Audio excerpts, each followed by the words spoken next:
technology has opens up huge opportunities for the music industry. But I'm also really interested in the power of music to connect people here in the UK and all over the globe.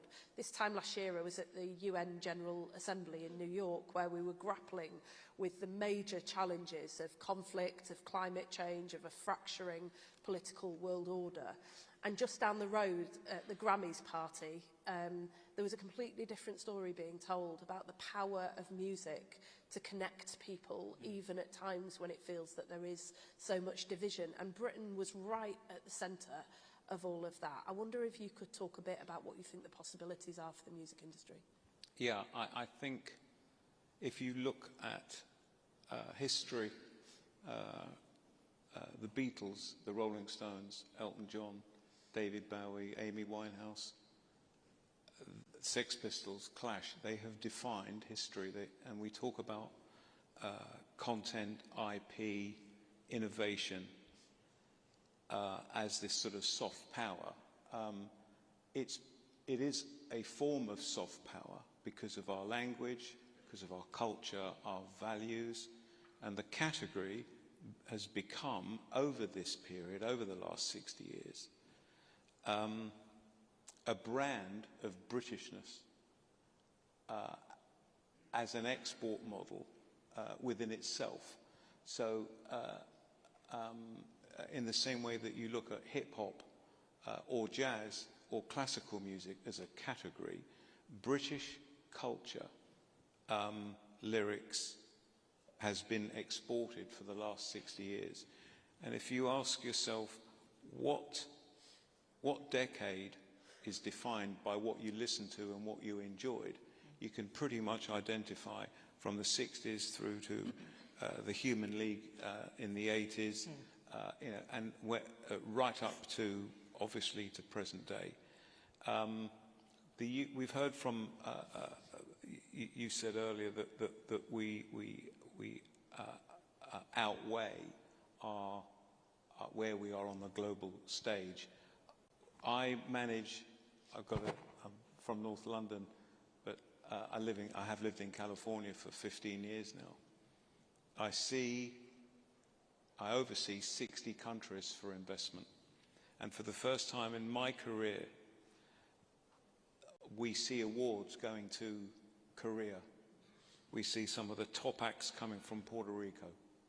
These are things, well, you'll be seeing this in Netflix as well. These are completely, total, unimaginable events.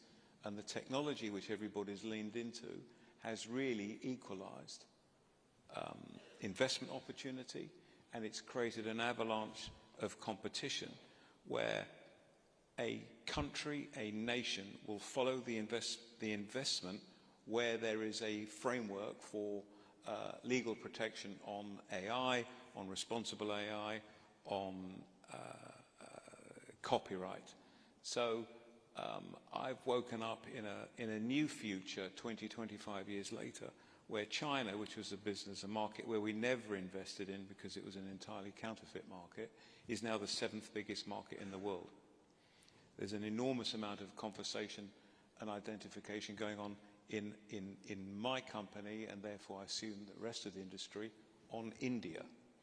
So it's not just the demographics, it's how these countries transform themselves in terms of the economics around investment. So we have an opportunity, and there's also a risk, that with AI, which you said quite rightly, we'll lean into.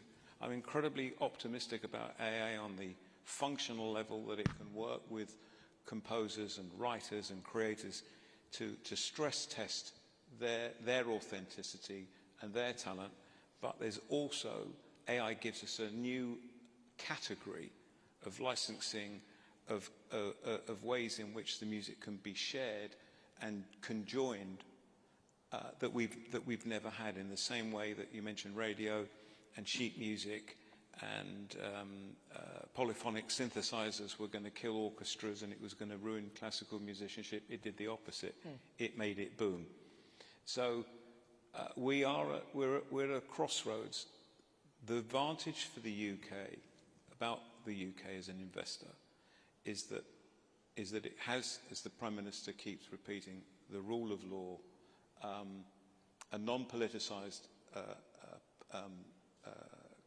justice system, and it respects and rewards for investment and innovation and creativity around copyright and IP, whether or not it's in pharma or music or film or TV or publishing or anything that anyone comes up with.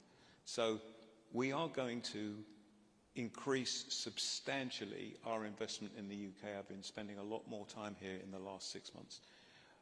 The route to speeding this up will be with entrepreneurs.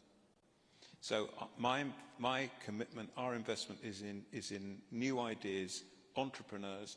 We've been doing it for decades, but what I see in terms of some of the other markets, Korea, Latin America, Nashville even, both on audio visual as well as music, is the path to acceleration is with people with ideas and in the independent sector. So that's where we're going to be putting our money. We've talked about not just it being totally focused in London. We're going to lean in with investment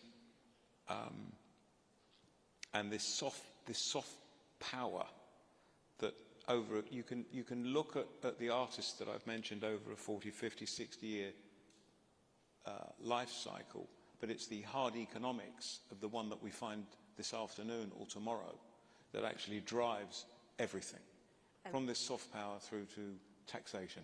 Now, talking of later on today, I wondered if there might be something that you might want to share with us. That's where I've got my dainty out. Yes, I am able to share. It's been a secret so far, but it gives us great pleasure that for tonight's event, which I think starts at about 6:15 or something, Sir Elton John is going to perform.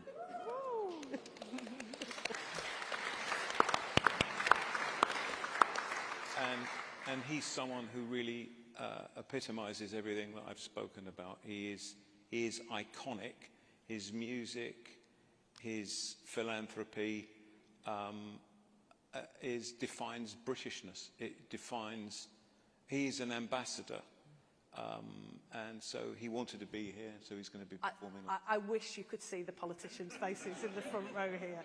We spend a lot of time in meetings and receptions. We don't get Elton John very often. This is a very exciting day for us.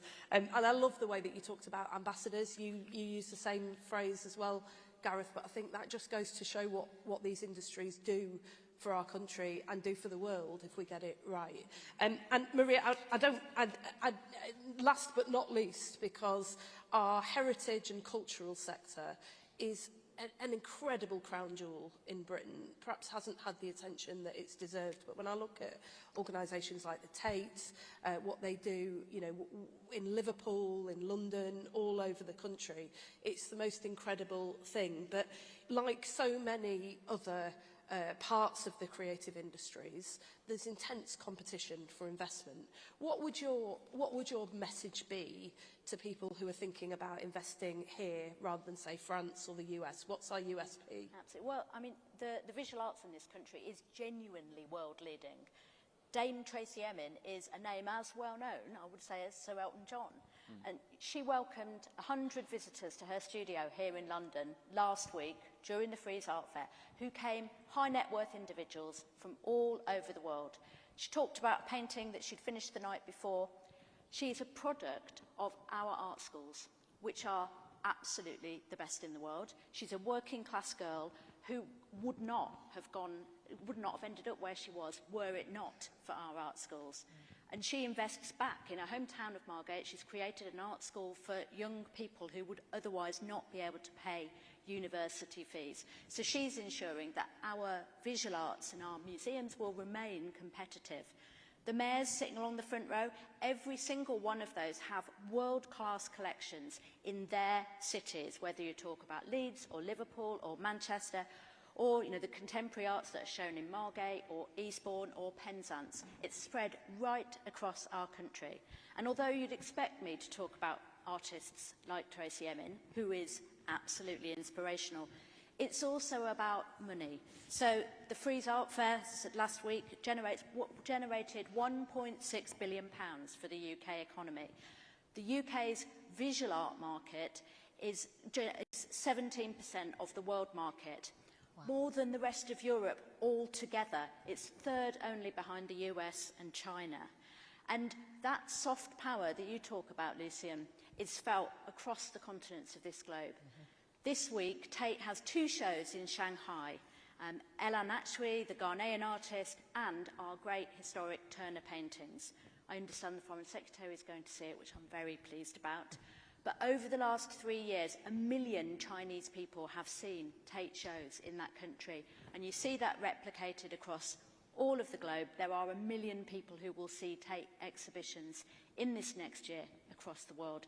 So we are already world leading. For every pound the government gives, we generate 4 more for the economy. But you know, if you invest in the creative sector in this country, you are investing in the best. And you mentioned Korea, Lucian. Hyundai Motor Company are Tate's biggest corporate sponsor. Over 10 years, they have invested £26 million to support things like Korean artist Mira Lee's commission in the Turbine Hall, which opened just last week. Now, if the Korean government thinks it's worth investing in our arts and creativity, and our government does, I think you know that it's because it is genuinely leading the world. It's amazing. I'm so glad that we gave you the last word, because I think that note is exactly how we feel, that we're so proud of our past when it comes to heritage, culture, arts, sport, music, film, TV, but we are far more excited about the future.